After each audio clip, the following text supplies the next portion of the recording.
Hello and welcome back to Lab Hours. Today we're going to be doing the second installment of the mini lecture series for Econ 378 as it was taught in the summer term of 2022 at BYU.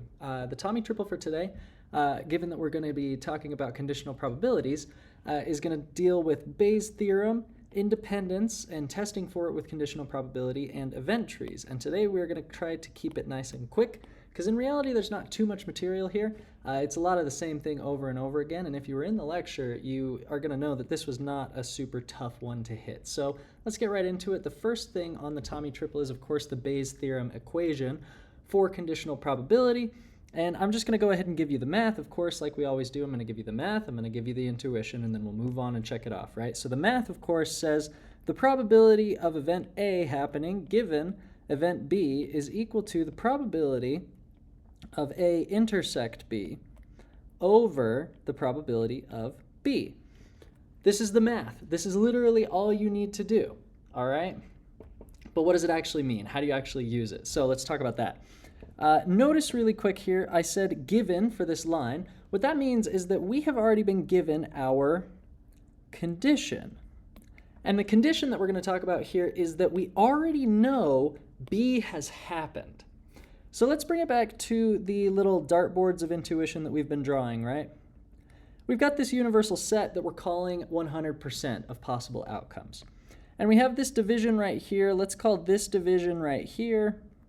Let's call this A, and we'll fill it in like we like to with our little divisions. It's not a great fill-in, but you'll understand what's going on, right? And then over here, let's call this little subsection right here. No, that's not quite it. Let's call this subsection right here, and then let's draw it right over here. Let's call that B. All right, and let's go back in and fill that in with the highlight like we like to.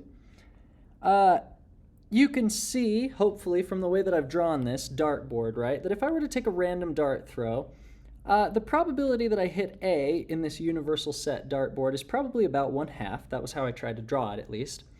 And I tried to draw B such that the probability of hitting B is about 1/3. Okay, you can see I kind of tried to split it into thirds there. We're going to be generous with the drawings, right? And then if you had to guess, let's draw some lines here. Look, it looks like B is about split into 3 parts by this intersection right here. So let's call the probability that of A intersect B is 1/6 of B. Looks to be about the case. So the probability of A intersect B is about 1/6 of 1/3. Let's call it 1/18, just to, be easy. Just throw some numbers out there, right? Okay. So this is the question that comes up, right? Here's the deal. And actually, I've already given away the secret to it in the way that I figured out that intersection, right? If you tell me, if I close my eyes and I throw my dart at the dartboard, right? This random universal set dartboard, and I'm blindfolded, so it's a random throw. There's about a 1/3 chance I'll hit B, there's about a 1/2 chance I'll hit A, and from what we can tell, there's about a 1/18th, 1/20th chance that I'll hit A and B at the same time with the same dart. So the question is, if I throw my dart at this board, and you tell me, hey, you hit B, what then is the chance that I also hit A? Super easy, and actually thinking about it like this really gives you the intuition for the equation, right? If you tell me I've hit B already, and I want to know the chance I also hit A, I need to know what's the chance of hitting both of them out of all the possible different ways I could have hit B already, right? Because B, now that I know B has happened, B is kind of like my new 100%. There's almost kind of like an implicit thing here going on when we write P of A equals 1/2. In a way, we're also kind of writing the probability of A over the probability of hitting somewhere on the universal set, which we're calling 100% of the outcomes. So it's like 1/2 over 1, right? But when we take it into a conditional probability, the new condition is that we have hit a specific part of this dartboard. We have hit a specific set of outcomes, right? We've hit B. So the probability of A, of me having hit A, given that I already know that I hit B, is going to be equal to this 1/18th, this section right here. What's the chance of hitting this little triangle? That did not turn into a triangle, but that's okay. What's the chance of hitting this little triangle? 1/18th.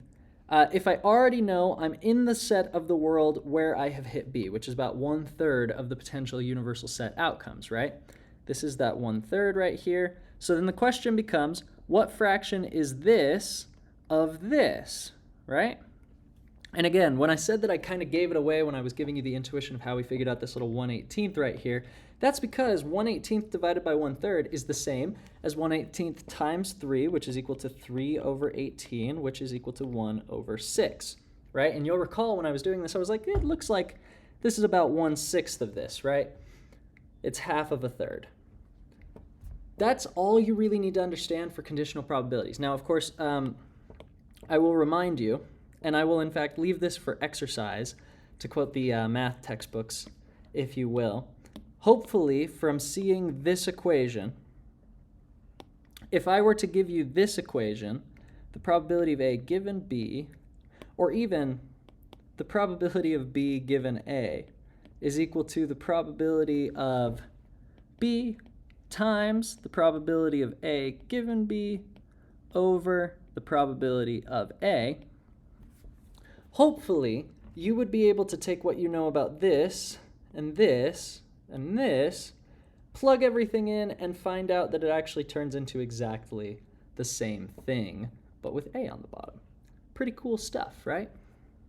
So we're going to call that good on Bayes' theorem the equation for conditional probabilities.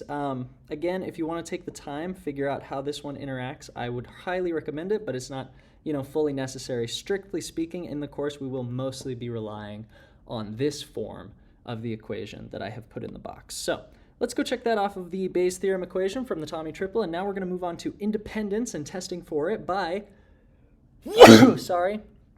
testing it using conditional probabilities. So what I'm actually going to do really quick, of course, I'm going to give you the math first, right? If two events A and B are independent of each other, here is something that is true. The probability of A is equal to the probability of A if you already know that B has happened, and vice versa for B, okay? And in order to make this point, I'm actually going to go back to an earlier page where we talked about independence over here. And you remember this set 1 and set 2 that we did with all of this math from the first mini lecture that I'm sure you watched, definitely. I'm just going to paste these over here really quick, and I just want to point something out to you. I remember in that lecture I was talking about how you can tell two things are independent if when you give me new information about one of them, it does not give me any new information about the other one, right? So let's just take a look really quick at this set here, set 1, that we know was independent, right? Independent. And we knew that this set 2 was, of course, not independent. So let's talk about this. If we look here at this first set, which we agreed was independent based on our earlier test for independence, you can see that if you just look at the universal set, the probability of hitting A is about 1/2, right? At least that's how I tried to draw it.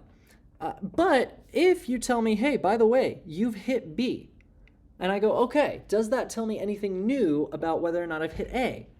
And I can look and I can say, okay, I know I'm in this new universe where I know I've only hit B. What's the chance I hit A? Well, fun fact, it didn't actually change. It's still 50%. Because these two events are independent. That's just what it means. Even if you give me B, even if I know B happened, or if I know B didn't happen, right? Even if I know B didn't happen, I'm still in a world where I have a 1/2 chance of hitting A, right? And so A and B are independent in that they do not affect each other's probabilities in any way. Whether they happen or not, it doesn't matter. In the B region, A still is 50%. In the not B region, A is still 50%. Overall, before we know anything about B, A is 50%. That's how you know they're independent, and vice versa for B, of course. And then if we just bring that over to this set 2, where we know that they are not independent, if you tell me that I have hit B, what is the chance I've hit A? Well, it's 1/2, just like on the other board. But because we've drawn A only over here in this little corner, before you tell me anything about B, the chance of hitting A was only 1/4. It was 1/4. And if you tell me that I didn't hit B, well, then I know I definitely didn't hit A, right? So if you tell me something about B, if you give me that B has happened, if that condition is fulfilled, or even if you give me, B didn't happen, B complement happened, which is to say anything other than B happened, right? Even if you give me that, you're giving me information about A, right? If you tell me I missed B on this second dartboard, then I definitely missed A. If you tell me I hit A, well, the great thing is I definitely hit B, whereas before you told me I hit A, my chance of hitting B was only a half. If you tell me I didn't hit A, I fully missed A, then the chance of hitting B is a third now, as opposed to the 1/2 that it was before, right? So that's all we need to really talk about for independence. This is just another test for it. It's dependent on what information is given you in the problem. Sometimes it's more helpful to think about it like this. But again, the gist of independence is that if you tell me something new about one event, it does not update any probabilities or give me any new information about the second event. So real world, this is pretty rare because things tend to find tiny patterns anyway. But in this class, you might find some things that are independent, okay? So watch out for them. Let's check that off of our Tommy triple here, and let's actually do this one in the correct color. And now let's go talk about event trees, event decomposition.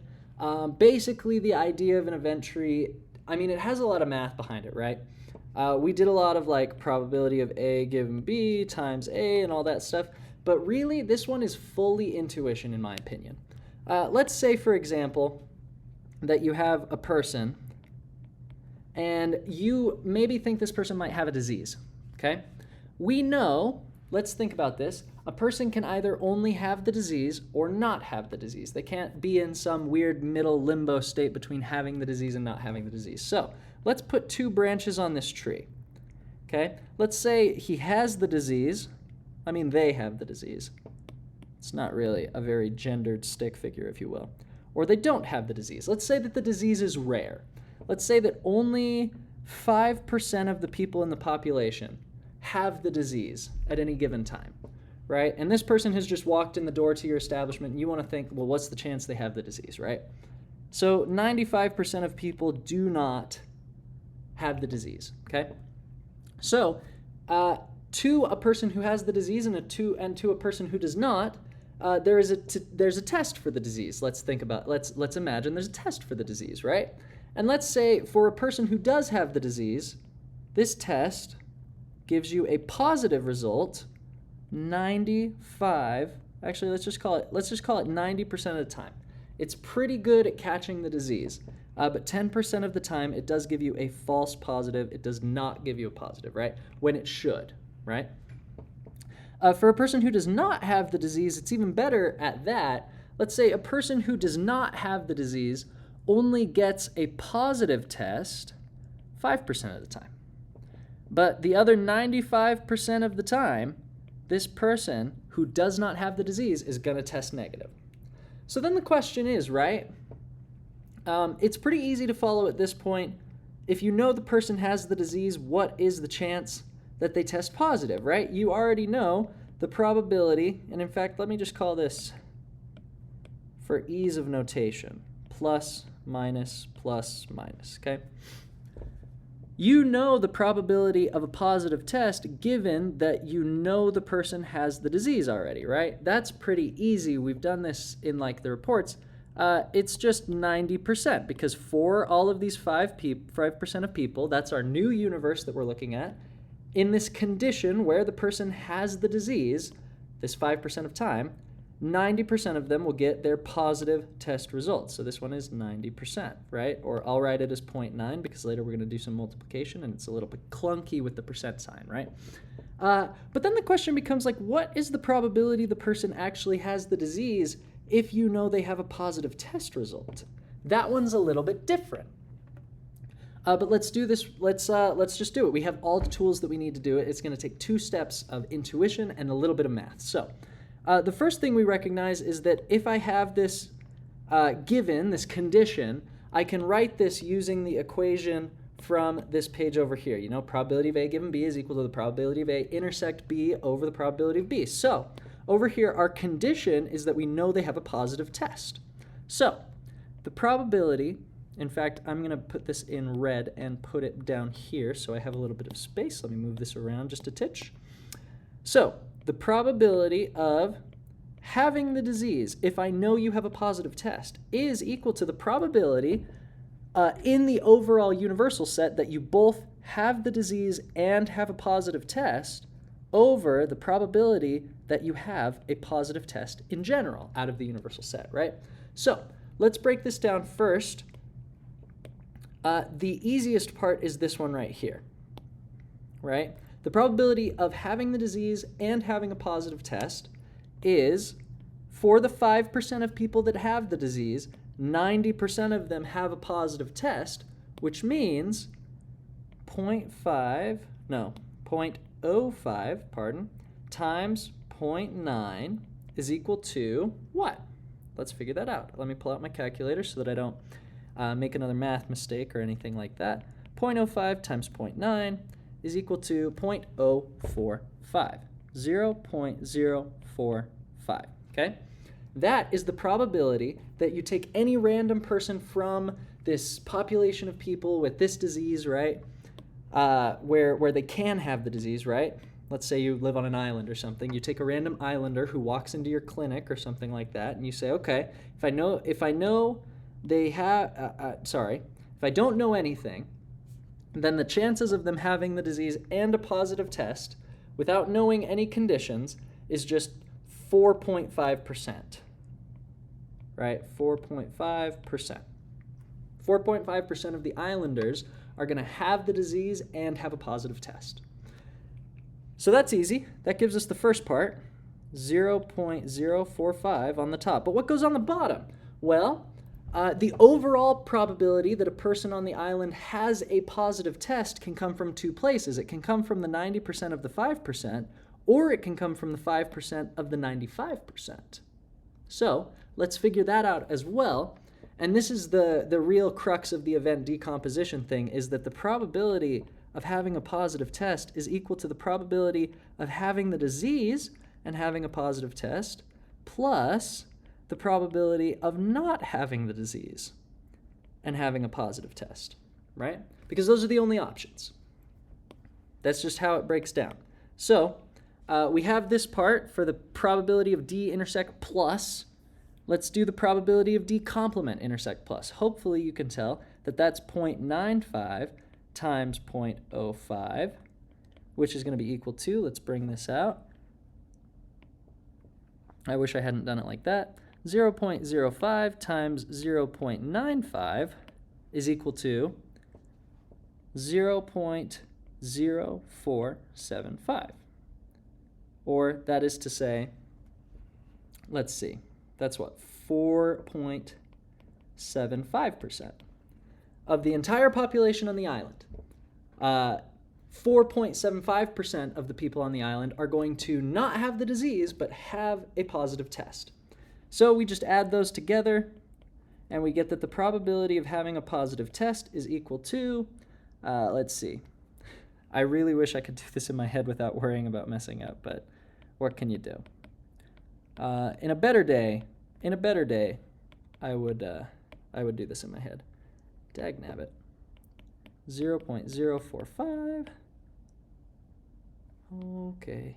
0.0475. I could have done it in the time I've been trying to do this, but what can you do? It just goes like that sometimes. So the probability overall, if I pick a random person from the island, I throw a dart at the dartboard that is the island, and the dart is a person, is 0.0925, which is 9.25%. So 9.25% of the people on the entire island are going to have a positive test. But that's not what we're asking. We're asking what's the probability that they have the disease if they show me a positive test. So this new universe that we're looking at is only the people on the island who have the positive test. They go in the denominator. They are the new 100% that we're looking at, right? So 0.0925.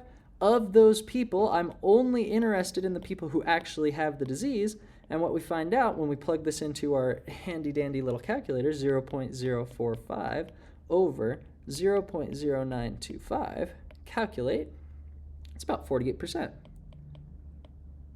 48%. And you go, wait a second, that doesn't make a lot of sense. What's up with that, right? You take a look at this and you say, the test is 90% accurate for people with the disease, and it's 95% accurate for people who don't have the disease. How can we get a number that's so high? Well, the thing you got to remember is that the majority of the people on the island do not have the disease. So if even a small fraction of them wind up with positive tests, that's going to be a similar number to the high percentage of the small subset of the people who actually do have the disease, right? Now, clearly, if these numbers here in the middle, instead of 95 and 5, were like 50-50, then clearly this number would go way up, right? 90% of 50 plus 5% of 50 is way closer to 90% of 50 than this subset here. 90% of 5% is only 4.5%. But there's another 4.75% of the people on the island that have positive tests but don't have the disease. So it's a whole fun little thing. It's great. If you were to test them again, you would see this number rapidly shoot up, just kind of exponentially. But for now, that's pretty much all we have to give for you for event trees and event decomposition. You can kind of tell, right? This one is mostly intuition. If you can get a good tree drawn, you're in a great spot because the math becomes really easy and clear cut. And if it's not easy and clear cut, you can just rewatch this episode and you're good to go, right? So that is all that I have for you today. That is the final subset of our Tommy triple. We covered the Bayes' theorem equation for conditional probability. We tested independence by a conditional probability equation. And then we have talked about event trees and event decomposition. It only takes about 20 minutes, so hopefully you'll be here next time for our next round of lab hours. This next mini lecture is going to cover random variables, which is really where we start to get into the meat of the course, so hopefully we'll see you there. If you need any help, of course, send an email. If you're in the class, send an email to tmorg.ta@gmail.com. If you're not in the class, send an email to labhours@tmorg.org. Thanks so much for watching, and we will see you next time in lab hours. Hope you stop by. Have a good one.